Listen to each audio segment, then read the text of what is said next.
अस्सलाम वालेकुम वरहमतुल्लाहि वबरकातुहू।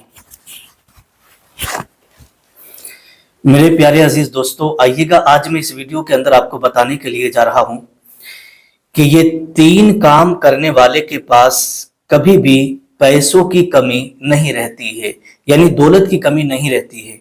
अब वो 3 काम कौन कौन से हैं, बड़े ध्यान और बड़ी तवज्जो से आप इस वीडियो को देखिएगा। इंशाअल्लाह तबारक व तआला सुनने के बाद आपका ईमान ताजा हो जाएगा। अगर आप ये काम नहीं करते हैं तो मुझे उम्मीद है कि इस वीडियो को देखने के बाद फिर आप ये 3 काम करना शुरू कर देंगे, फिर आप भी खुशहाल इंशाअल्लाह हो जाएंगे। अब आइएगा वो 3 काम कौन कौन से हैं, बड़े ध्यान से सुने हदीस पाक की रोशनी में। हदीस पाक है, हजरत अब्दुर्रहमान बिन औफ रजी अल्लाह ताला अन्हु से रिवायत है कि रसूलुल्लाह सल्लल्लाहु ताला अलैहि वसल्लम ने इरशाद फरमाया, कसम है उस रब्बे जुल जलाल की, कसम है उस रब्बे जुल जलाल की जिसके कब्ज़े कुदरत में मेरी जान है। ये 3 काम वो हैं जो इंसान को दौलतमंद बना देते हैं। ये मैं नहीं कह रहा हूं, आपके और मेरे नबी का फरमान है। ये 3 काम वो हैं जो इंसान को दौलतमंद बना देते हैं, और हुजूर ने कसम खाकर ये 3 कामों का जिक्र किया। अब वो 3 काम कौन कौन से हैं, बड़े ध्यान से सुनिएगा। नंबर 1, सदका करने से माल कम नहीं होता। सदका करने से माल कम नहीं होता। आप समझते हैं कि माल गया, बल्कि माल गया नहीं, माल आ गया। अब आप कहेंगे, हजरत हम तो खुद ही गरीब हैं, हम तो खुद ही लाचार हैं, तो हम सदका कैसे कर सकते हैं? तो मेरे प्यारे अजीज, इसी तरीके का सवाल एक शख्स ने हजरत अली करमल्लाहु वजहुल करीम से भी किया था, तो उन्होंने बड़ा प्यारा जवाब दिया था। ये कोई जरूरी नहीं है कि आप हजारों लाखों रुपए का खर्च करें, सदका करें, ठीक है, बल्कि सदका करने का तरीका मैं आपको बता देता हूं। हजरत अली रजी अल्लाह तआला अन्हु की बारगाह में एक शख्स आया और आने के बाद में अर्ज करने लगा, ए अमीरुल मोमिनीन, ए मौलाए कायनात, मैं बहुत ज्यादा परेशान हूं, बहुत ज्यादा कमजोर हूं, बहुत ज्यादा मजबूर हूं, और मेरे घर में यूं समझिएगा कि बहुत ज्यादा परेशानी है, जिसकी वजह से मैं बहुत ज्यादा उलझनों में रहता हूं, टेंशनों में रहता हूं, और मेरा काम काज वगैरह कुछ भी नहीं चल रहा है।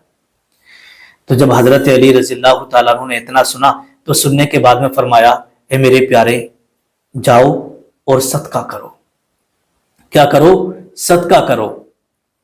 वो शख्स कहने लगा, हुजूर मेरी इतनी हैसियत नहीं है कि मैं सदका करूं, मेरे पास कुछ है ही नहीं, मैं तो बड़ी मुश्किल से कभी कमा लेता हूं, नहीं तो मुझे काम ही नहीं मिलता है, मैं तो कभी कभी फाके हो जाते हैं मुझे। तो हजरत अली करमल्लाहु वजहुल करीम ने इरशाद फरमाया, ए मेरे प्यारे, ये बताओ कि दिन भर में कितनी बार तुम खाना खाते हो? कहा, कभी 1 बार, कभी 2 बार। तो बोले, हर दिन खाते हो ना? बोले, हाँ, किसी किसी दिन जो है नहीं भी मिलता है, लेकिन हर दिन खाता हूं। तो हजरत अली ने इरशाद फरमाया, जाओ, जो खाना तुम खाते हो ना रोजाना, जो खाना तुम खाते हो, उसी में से कुछ दाने, जैसे चावल वगैरह जो भी आप खा रहे हो, खाने में कुछ दाने परिंदों को खिला दिया करो। अपने रिस्क में से कुछ दाने परिंदों को भी डाल दिया करो, परिंदों को खिला दिया करो, और कुछ दाने 4 पाई वालों को खिला दिया करो, यानी जानवरों को भी खिला दिया करो। ये तुम्हारा सदका करना हो जाएगा। देखिए कितना आसान है, लेकिन वो कहते नहीं है कि नियत होना चाहिए, और जब इंसान की नियत होती है ना, तो सदका करने का सवाब भी मिला करता है। कि जब भी आप खाना खाने के लिए बैठो, तो उसमें से 2-4 दाने परिंदों को डाल दो, परिंदों को खिलाओ, 2-4 दाने जानवरों को डाल दो, ये तुम्हारी तरफ से सदका हो जाएगा। इस तरीके से ये अमल करिएगा, आपके घर से मुसीबतें, परेशानियां, तंगदस्तियां बिल्कुल दूर हो जाएंगी, और एक वक्त वो आएगा कि आप अमीर बन जाओगे, आप मालदार बन जाओगे। वो शख्स चला गया, कहा, ठीक है हुजूर, मैं ऐसे ही करूंगा। कुछ दिनों के बाद फिर वो वापस आता है हजरत अली करमल्लाहु वजहुल करीम की बारगाह में, और आने के बाद अर्ज करता है, हुजूर बहुत खुश हूं मैं, आपके बताए हुए तरीके पर मैंने अमल किया, रोजाना सदका किया, जब भी खाना खाना बैठता था सदका करता था, तो अल्लाह ने आज मुझे इतनी दौलत से नवाज दिया है ना कि मेरे घर में ठिकाना नहीं, कहां रखूं अपनी दौलत को। अल्लाह ने मुझे इतना नवाज दिया है, अब मैं और ज्यादा सदका करता हूं।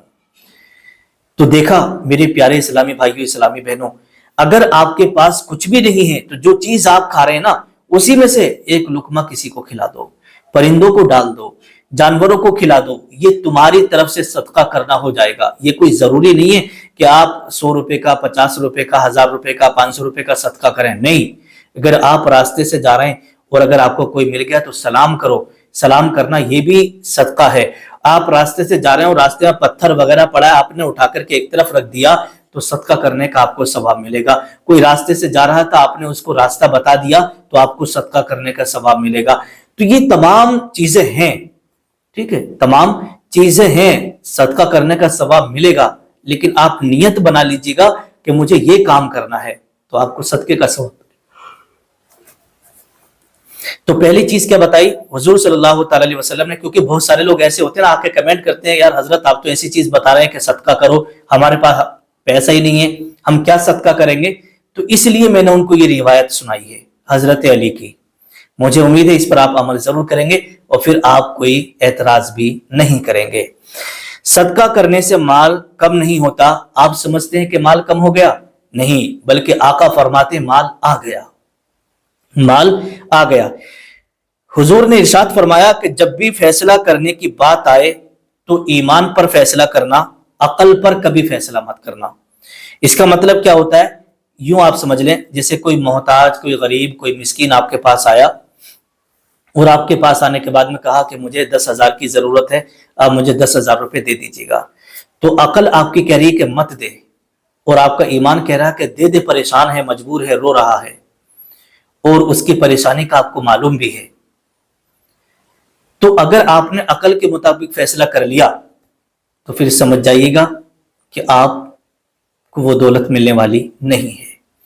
और अगर आपने ईमान के मुताबिक फैसला किया कि चलो 10 नहीं दे रहे, 5 ही दे दो, इसका काम चलाओ, तो आपने 5,000 रुपए दे दिए, ईमान पर फैसला आपने कर दिया, तो अल्लाह तबारक व तआला आपको 5,000 के बदले 5 लाख अता फरमाएगा। ठीक है, 5 लाख अता फरमाएगा, गैब से आपके यहां पर इंतजाम होगा। ठीक है, तो जब बंदा कोई सदका करता है तो सदका करने के बाद कितना मिल जाए अल्लाह बेहतर जाने, उसका बहुत ज्यादा सवाब भी मिलता है और घर में दौलत भी आती है। कब कहां से कौन सी दौलत आ जाए कोई पता नहीं है, और कब आपकी मुकद्दर और कब आपकी किस्मत जाग जाए कोई पता नहीं है। नंबर 2, जो बंदा कोई ज्यादती माफ कर दे उसके बदले अल्लाह ताला क़यामत के दिन अल्लाह पाक उसकी इज्जत को बढ़ाएगा। अल्लाह के रसूल ने कसम खाई है इन 3 बातों की, यानी किसी ने आप पर ज्यादती की, आपको बुरा भला कहा, आपको गाली दी या आपकी इज्जत पर हमला किया, आपके ऊपर जुल्म किया, फिर भी आपने उसको माफ कर दिया, तो अल्लाह पाक इसके बदले क़यामत में आपकी इज्जत को बढ़ाएगा। और जब इज्जत को बढ़ाएगा तो दुनिया में भी आपकी इज्जत होगी। नंबर 3, तीसरे काम के बारे में बताया, जो शख्स अपने लिए भीख मांगने का दरवाजा खोलता है तो अल्लाह ताला उसके लिए उसके लिए गुर्बत का दरवाजा खोल देता है, उसके लिए गुर्बत का दरवाजा खोल देता है। हदीस शरीफ है, हजरत साद इब्न अबी वक्कास रज़ियल्लाहु ताला अन्हु जब बीमार हुए और उनकी जब तबीयत ठीक हुई तो मेरे आका की बारगाह में हाजिर हुए, अर्ज करने लगे, या रसूल अल्लाह, मैं चाहता हूं कि मेरे पास जो कुछ भी है उसे मैं सब अल्लाह के नाम पे सदका कर दूं, अल्लाह के नाम पे लुटा दूं, कुर्बान कर दूं। तो सरकार ने फरमाया नहीं। अर्ज करते हैं तिहाई, हजरत साद इब्न अबी वक्कास कहते हैं, या रसूल अल्लाह, तिहाई माल सदका कर दूं? तो आका ने फरमाया नहीं। सरकार फरमाते हैं, फिर हजरत साद इब्न अबी वक्कास ने कहा, या रसूल अल्लाह, आधा माल कर दूं? तो सरकार ने फरमाया नहीं। या रसूल अल्लाह सल्लल्लाहु अलैहि वसल्लम, फिर मैं क्या करूं? तो आका इरशाद फरमाते हैं, अगर तुम सारा माल अल्लाह की राह में दे दोगे तो फिर आपका बेटा भीख मांगेगा, आपकी औलाद भीख मांगेगी, इसलिए आप उसमें से कुछ सदका कर दो, कुछ खर्च करो और बाकी अपने घर वालों के लिए बचा के रखो ताकि आपकी औलाद भीख ना मांगे। तो मेरे प्यारे इस्लामी भाइयों, इस्लामी बहनों, अल्लाह के रसूल सल्लल्लाहु अलैहि वसल्लम ने फरमाया, जो ये 3 काम करता है ना, तो उसके घर कभी पैसों की कमी नहीं होती है, गैब से अल्लाह पाक उसके यहाँ इंतजाम फरमाता है और दौलत का अंबार लग जाता है। अस्सलामु अलैकुम वरहमतुल्लाहि वबरकातुहू।